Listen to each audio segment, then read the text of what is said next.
ঝুম বৃষ্টি পড়ছে। রাত তখনও গভীর হয়নি। চার বন্ধু দিল্লি থেকে মঙ্গলপুর যাওয়ার জন্য স্টেশনে এসেছে। স্টেশন মাস্টার জানায় বৃষ্টির কারণে ট্রেন আসতে দেরি হবে। অপেক্ষা করা ছাড়া তখন আর কোনো উপায় নেই। একটু দূরে তারা দেখতে পায় এক বৃদ্ধ আগুন জ্বালিয়ে বসে আছে। চারজন সেদিকে এগিয়ে যায়। এই গ্রাম সম্পর্কে অনেক কথাই শোনা যায়। এখানে নাকি কারো বিয়ে হয় না, বিয়ের সময় কনে নাকি হারিয়ে যায়। সত্যি কি এমন হয়? এরপর সেই বৃদ্ধ লোকটি তাদের একটি গল্প বলা শুরু করে। দৃশ্যপট ফ্ল্যাশব্যাকে চলে যায়। একটি পরিবার বর কনেকে নিয়ে বিমানবন্দরে যাচ্ছিল, কিন্তু পথে একটি গাছ পড়ে থাকায় তাদের মঙ্গলপুর দিয়ে যেতে হবে বলে ঠিক হয়। এই কথা শুনেই ড্রাইভার তাদের সাবধান করে দেয় ওই পথ দিয়ে যেন তারা বিয়ের কনেকে নিয়ে না যায়। কিন্তু তারা তার কথা না শুনে এগিয়ে যায়। হঠাৎ বাদুড়ের মতো দেখতে কিন্তু মানুষের আকৃতির এক ভয়ঙ্কর প্রাণী তাদের উপর আক্রমণ করে এবং একে একে অনেককে মেরে ফেলে। এরপর সে কনেকে সেখান থেকে তুলে নিয়ে যায়। পরে কনের সাথে কি হয়েছিল তার কেউ জানতে পারেনি। এরপর দৃশ্যপট চলে আসে লন্ডনে। সেখানে আমরা বাসুদেব নামের একজন ভারতীয়কে দেখতে পাই। বাসুদেবের এক ছেলে ও এক মেয়ে, অর্জুন ও মীরা। মীরা রাহুল নামের এক ছেলেকে ভালোবাসে। রাহুলের পরিবার একজন পণ্ডিতের অন্ধ ভক্ত। পণ্ডিতের কথা অনুযায়ী মীরার কুষ্ঠিতে সমস্যা আছে, তাই ভিডিও কলের মাধ্যমে প্রথমে একটি গাছের সাথে মীরার বিয়ে দেওয়া হবে এবং সেই গাছটি কেটে ফেলা হবে যাতে তার কুষ্ঠির দোষ কেটে যায়। এরপর তারা সিদ্ধান্ত নেয় যে দ্রুত একটি বিয়ের জায়গা খুঁজে বের করতে হবে। ইতিমধ্যে অনেক জায়গা খোঁজা হয়েছে, কিন্তু প্রতিবারই রাহুলের পরিবার সেই জায়গা অপছন্দ করেছে, তাই বারবার জায়গা বদলাতে হয়েছে। এদিকে অর্জুন অনেক ঋণে ডুবে গেছে এবং তার বাবা তাকে টাকা দিতে অস্বীকার করেন। বাসুদেব কিছুদিনের জন্য সিডনি যাচ্ছেন। যাওয়ার আগে তিনি মীরাকে বলে যান যেন সে বিয়ের জায়গা ঠিক করে নেয়, তিনি পরে এসে যোগ দেবেন। তিনি আরও বলেন মীরার বিয়ে হয়ে গেলে তিনি অর্জুনের সমস্ত ঋণ শোধ করে দেবেন, কারণ অর্জুন তাদের ছেলে এবং তারা তাকে খুব ভালোবাসেন। এরপর মীরা অর্জুনকে সব জানায়। এটা শুনে অর্জুন খুশি হয়। তখন একজন আইনজীবী এসে মীরাকে জানায় যে মঙ্গলপুরে তার নামে একটি বিশাল প্রাসাদ রয়েছে। মীরা অবাক হয়ে যায়, কারণ সে ওই জায়গা সম্পর্কে কিছুই জানে না। আইনজীবী জানায় মীরার মা যশোদার বাবা দুষ্যন্ত, যিনি মঙ্গলপুরে থাকতেন, তিনি মারা গেছেন। তার মৃত্যুর পর এই সম্পত্তি মীরা ও অর্জুনের হয়েছে। এটা শুনে অর্জুন সিদ্ধান্ত নেয় মীরার বিয়ে সেখানেই দেবে। প্রথমে মীরা রাজি হচ্ছিল না, কিন্তু অর্জুনের কথায় শেষমেশ রাজি হয়। এরপর অর্জুন তার বাবাকে অনেকবার ফোন করে, কিন্তু তিনি ব্যস্ত থাকায় ফোন ধরেন না। তখন অর্জুন নিজেই ভারতে চলে আসি প্রাসাদটি দেখতে। সেখানে এসে অর্জুন জানতে পারে কেউ না থাকায় প্রাসাদটি অনেকটাই জরাজীর্ণ হয়ে গেছে। তবে বাইরে থেকে ধ্বংসপ্রাপ্ত দেখালেও ভেতরটা ছিল বেশ সুন্দর। তাই অর্জুন সিদ্ধান্ত নেয় মীরার বিয়ে এখানেই হবে। সে কেয়ারটেকারকে বলে লোকজন এনে জায়গাটা ভালোভাবে পরিষ্কার করতে, কিন্তু কেয়ারটেকার তাকে বোঝানোর চেষ্টা করে এখানে না থাকতে, কারণ অর্জুনের দাদাও এখানে থাকতেন না। সে আরও জানায় এখানে একটি ঘর আছে যেখানে তার দাদা প্রতিদিন পূজা করতেন, কিন্তু তিনি অন্য জায়গায় থাকতেন, এবং তার আরেকটি বাড়ি ছিল যেটা তিনি যত্নশীল এক লোকের নামে করে দিয়েছিলেন। এত কিছু শোনার পরও অর্জুন ঠিক করে প্রাসাদটি সুন্দর করে সাজাবে এবং মীরার বিয়েতে কোনো সমস্যা হতে দেবে না। এই জন্য সে যজ্ঞ নামের একজন ওয়েডিং প্ল্যানার ভাড়া করে। যজ্ঞ যখন সেখানে আসে, কেয়ারটেকার বুঝতে পারে যে অর্জুন এখানেই বিয়ে দিতে চায়। সে আবারও অর্জুনকে বোঝানোর চেষ্টা করে এই গ্রামে কোনো বিয়ে হয় না, আর যদি কোনোভাবে বিয়ে হয়েও যায় তাহলে বধূসুর নামে এক দানব কনেকে তুলে নিয়ে যায় এবং তাকে মেরে ফেলে। অবাক হয়ে অর্জুন জানতে চায় এই বধূসুর আসলে কি। কেয়ারটেকার তখন বধূসুরের গল্প বলতে শুরু করে। এক অসুর কন্যা এক দেবতার প্রেমে পড়ে। দুজনের মিলনেই সে গর্ভবতী হয়, কিন্তু দেবতা ও অসুর উভয় পক্ষই তাদের মেনে নিতে অস্বীকার করে। তারপরও সেই অসুর কন্যা একটি সন্তানের জন্ম দেয়। দেবতারা তার উপর আক্রমণ করলে সে অন্ধকারের রাজার কাছে চলে যায় এবং নিজের সন্তান তাকে দিয়ে দেয়। এরপর তার মৃত্যু হয়। অন্ধকারের রাজা সেই শিশুটিকে বাদুড়দের সাথে অন্ধকারে লুকিয়ে রাখে। সে অন্ধকারেই বড় হতে থাকে। বড় হয়ে সে শিবজির তপস্যা করে। শিবজি তাকে বর দেন সে কেবল নিজের হাতে অথবা তার বংশধরের হাতে মারা যেতে পারবে। এরপর সেই অসুর দেবতাদের উপর আক্রমণ করে। দেবতারা বুঝতে পারে তাকে হারানো তাদের পক্ষে সম্ভব নয়। তারা বিষ্ণু ভগবানের কাছে যায়। বিষ্ণু ভগবান বৃক্ষিণী নামে এক অপ্সরাকে বিদ্যুতের শক্তি দিয়ে বধূসুরের কাছে পাঠান। বধূসুর অন্ধকারে ছিল অত্যন্ত শক্তিশালী, তাই তাকে সেখানে হারানো সম্ভব ছিল না। বৃক্ষিণী তার সামনে গেলে বধূসুর তার প্রতি আকৃষ্ট হয়ে পড়ে। বৃক্ষিণী তখন শর্ত দেয়, যতক্ষণ না সে তাকে বিয়ে করে ততক্ষণ সে তাকে স্পর্শ করতে পারবে না। এটা শুনে বধূসুর তাকে বিয়ে করতে রাজি হয়। বিয়ের সময় যখন সে বৃক্ষিণীকে মালা পরাচ্ছিল, তখন বৃক্ষিণী তার হাত ধরে এবং তার নিজের খঞ্জর দিয়ে তাকে হত্যা করে। এভাবেই বধূসুরের মৃত্যু হয়। যেখানে তার মৃতদেহ ছিল সেখানে একটি মন্দির তৈরি করা হয়। কিন্তু কিছু তান্ত্রিক ছিল যারা বধূসুরকে পূজা করত এবং তাকে আবার জীবিত করার চেষ্টা চালিয়ে যাচ্ছিল। এটা দেখে বৃক্ষিণীও সেখানে একটি বড় গাছ হয়ে দাঁড়িয়ে থাকে, যাতে কেউ তাকে আর জীবিত করতে না পারে। বধূসুরের শরীর মারা গেলেও তার আত্মা তখনও ঘুরে বেড়াচ্ছিল। এক নববধূর দ্বারা প্রতারিত হওয়ায় সে কনেদের উপর প্রতিশোধ নিত এবং তাদের মেরে ফেলত। তারপর থেকে অনেক কনের মৃত্যু হয়েছে, তাই এই গ্রামে এখন আর কেউ বিয়ে করে না। এই গল্প শুনে অর্জুনের মনে প্রশ্ন জাগে, যদি এই গ্রামে কেউ বিয়ে না করে তাহলে এখানে এত বিবাহিত মানুষ কিভাবে আছে? কেয়ারটেকার জানায়, যারা বিয়ে করেছে তারা গঙ্গা নদী পার হয়ে বিয়ে করে। গঙ্গা নদী অত্যন্ত পবিত্র, সেই দানব নদী পার হতে পারে না। কিন্তু এত কিছু শোনার পরও অর্জুন সিদ্ধান্ত বদলাতে রাজি হয় না। এরপর আমরা প্রিয়া নামে একটি মেয়েকে দেখি, যে থানায় যায়। যে কনেকে মেরে ফেলা হয়েছিল সে ছিল প্রিয়ার বোন। সে তার বোনের ব্যাপারে জানতে চায়, কিন্তু পুলিশ বলে কিছু জানা গেলে তারা জানাবে। এখানে একটি কথা আগে বলা হয়নি। অর্জুন যখন ট্রেনে করে গ্রামে আসছিল, ট্রেনে প্রিয়ার সাথে তার দেখা হয়। প্রিয়া ট্রেন থেকে পড়ে যাচ্ছিল, অর্জুন তাকে বাঁচায়। সেখান থেকেই তাদের পরিচয় শুরু। এদিকে যজ্ঞ তার লোকজন নিয়ে কাজ শুরু করে। তাদের মধ্যে কিছু মেয়ে ছিল এবং বল্লী নামের একজন ইলেকট্রিশিয়ানও ছিল। বল্লী আসার পরই তার সাথে অর্জুনের ঝগড়া শুরু হয়। বল্লী এমন কিছু কাজ করত যাতে অর্জুন রেগে যেত। বল্লী যখনই কোনো মেয়ের সাথে কথা বলতো, অর্জুনের মনে হতো সে তাকে উত্ত্যক্ত করছে। পরে জানা যায় বল্লী আসলে যজ্ঞুর ভাগ্নে, তাই অর্জুন যজ্ঞুকে বলে যে সে তার ভাগ্নেকে একদম বিশ্বাস করে না, কিন্তু যজ্ঞ তা মানতে রাজি হয় না। এরপর বল্লী যখন তারের কাজ করছিল তখন শর্ট সার্কিট হয়ে যায়। অর্জুন সুইচ বন্ধ করতে গেলে ভয়ঙ্করভাবে বৈদ্যুতিক শক খায় এবং সেখানেই পড়ে যায়। কিছু সময়ের জন্য তার হৃদস্পন্দন বন্ধ হয়ে যায়।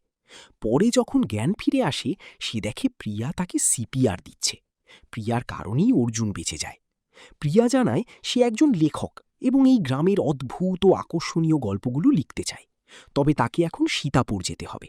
অর্জুন তাকে বলে তার বোনের বিয়ে হতে যাচ্ছে, সে যেন দ্রুত ফিরে এসে বিয়েতে যোগ দেয়। প্রিয়াও রাজি হয়ে চলে যায়। সেই রাতে বল্লী একটি বাদুড় দেখতে পায় এবং ভয় পেয়ে যায়। সেই বাদুড়টি তার উপর আক্রমণ করে এবং তাকে নিজের নিয়ন্ত্রণে নিয়ে নেয়। অর্জুন মনে করে বল্লী আবার কোনো মেয়েকে উত্ত্যক্ত করছে। সে যজ্ঞকে নিয়ে পিছু নেয়। বল্লী প্রাসাদের পিছনের জঙ্গলের দিকে এগিয়ে যায়। সেখানে গিয়ে তারা দেখতে পায় কেয়ারটেকারের কথা মতো সেখানে সত্যিই একটি বাদুড়ের মন্দির আছে এবং বৃক্ষিণীর গাছটিও সেখানে রয়েছে। ঠিক তখনই অনেকগুলো বাদুড় তাদের উপর আক্রমণ করে। তারা দুজন সেখান থেকে পালিয়ে যায়। পরের দিন মার্কেটে গিয়ে অর্জুনের আবার প্রিয়ার সাথে দেখা হয়। অর্জুন তাই উত্তেজিত হয়ে জানায় যে সে বধূসুরের মন্দির নিজের চোখে দেখেছে। এটা শুনে প্রিয়াও উত্তেজিত হয়ে পড়ে এবং অর্জুন তাকে সেই মন্দিরের কাছে নিয়ে যায়। পথে অর্জুন তার ক্যামেরা রেখে দেয় যাতে দুজনের ছবি তোলা যায়। এতে বোঝা যায় অর্জুন প্রিয়াকে পছন্দ করতে শুরু করেছে। যখন তারা বৃক্ষিণীর গাছের কাছে পৌঁছায়, সেখান থেকে অদ্ভুত শব্দ আসতে থাকে।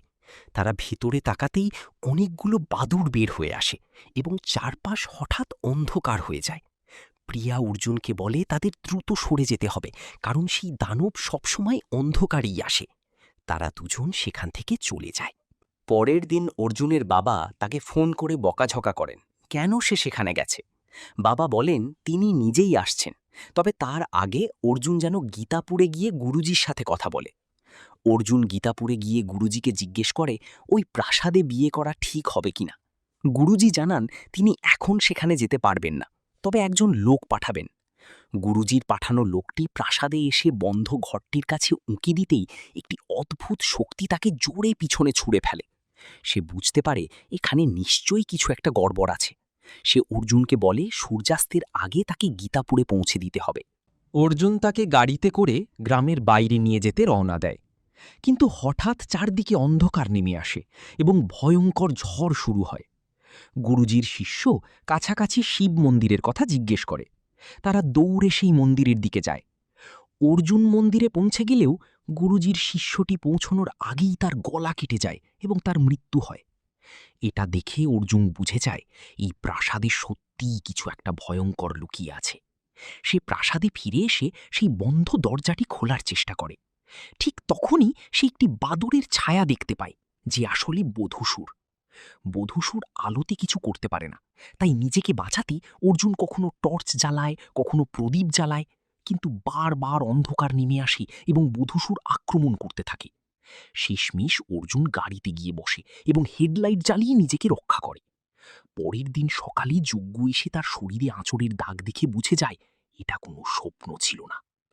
অর্জুন এখন সিদ্ধান্ত নেয় সে আর তার বোনের বিয়ে এখানে দেবে না। সে মীরাকে বোঝানোর চেষ্টা করে যেন সে এখানে না আসে, কিন্তু ততক্ষণে মীরা তার শ্বশুরবাড়ির লোকজন সহ সেখানে পৌঁছে গেছে। মীরার শ্বশুরবাড়ির লোকজন সবসময় পণ্ডিতের কথা মেনে চলত।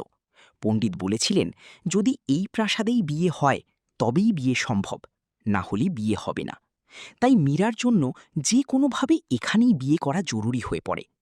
এটা দেখে অর্জুন কিছু না বলে জানায় বিয়েটা এখানেই হবে। এরপর অর্জুনের বাবাও সেখানে এসে পৌঁছান। তাকে নিয়ে অর্জুন আবার গীতাপুরে যায়।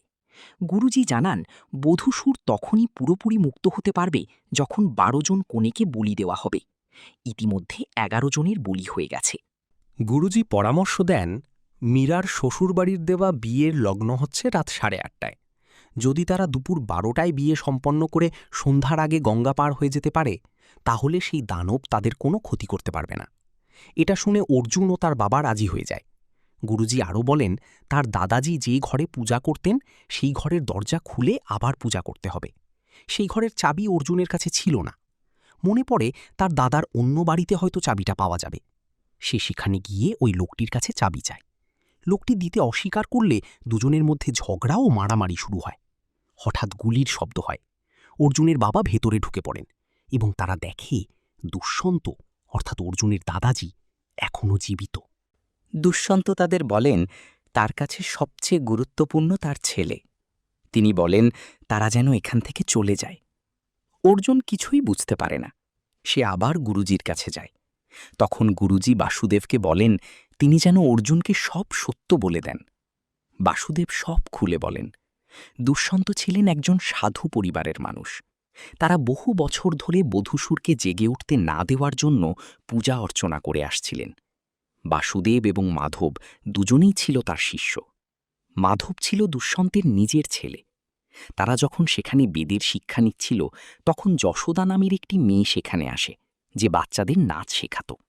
বাসুদেব প্রথম দেখাতেই যশোদাকে পছন্দ করে। যশোদাও তাকে পছন্দ করতে শুরু করে, কিন্তু মাধবও যশোদাকে ভালোবাসত। একদিন মাধব ভুল করে একটি শ্লোক ভুলভাবে বলে ফেলে।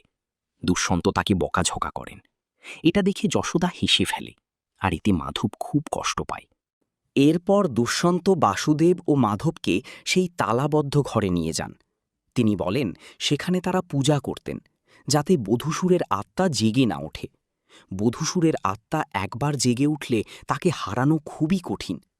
তবে যে কেউ যদি বধূসুরকে জাগাতে পারে তার সব ইচ্ছা পূরণ হবে।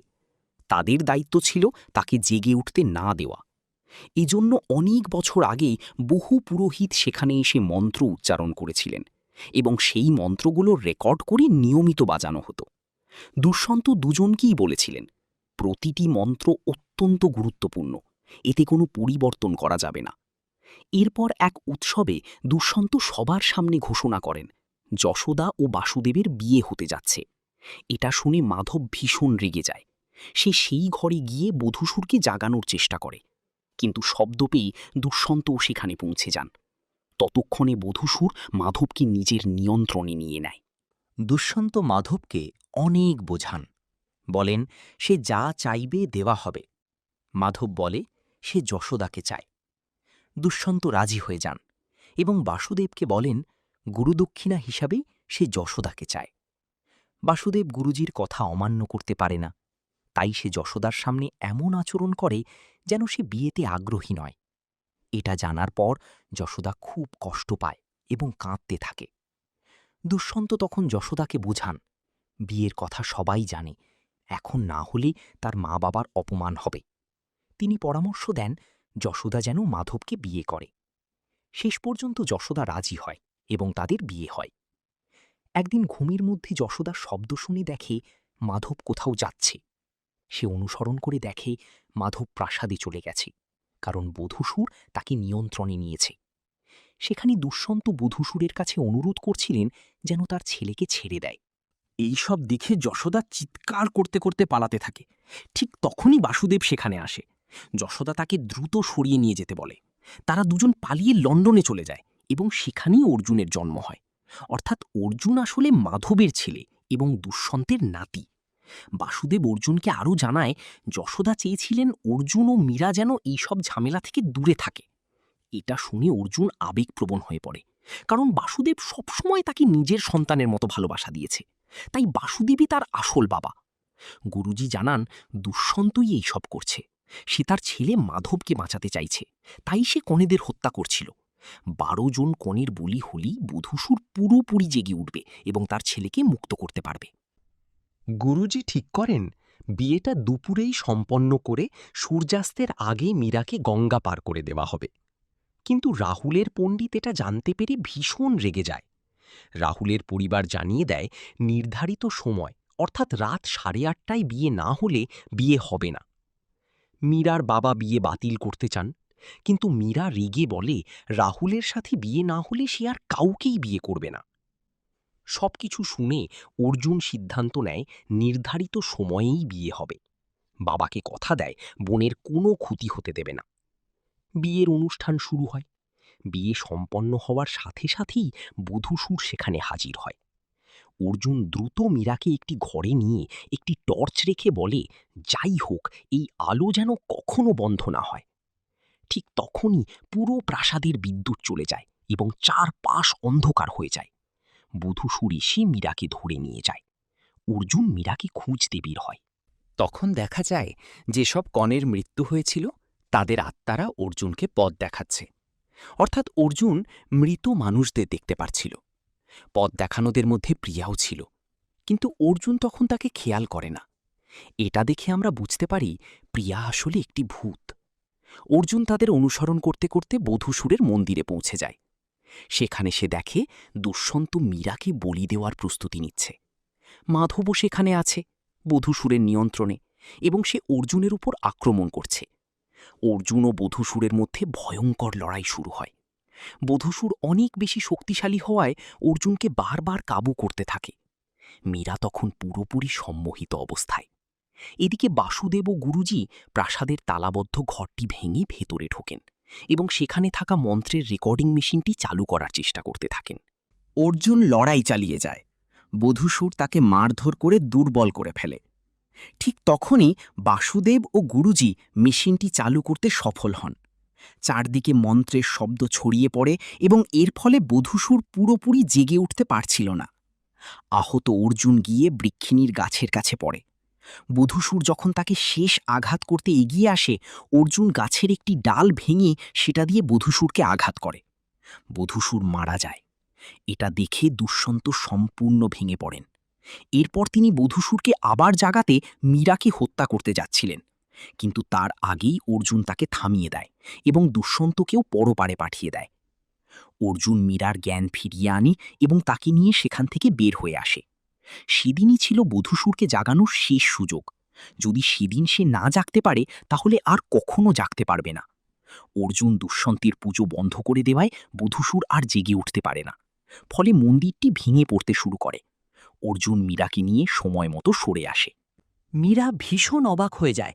কি ঘটেছে সে কিছুই বুঝতে পারছে না।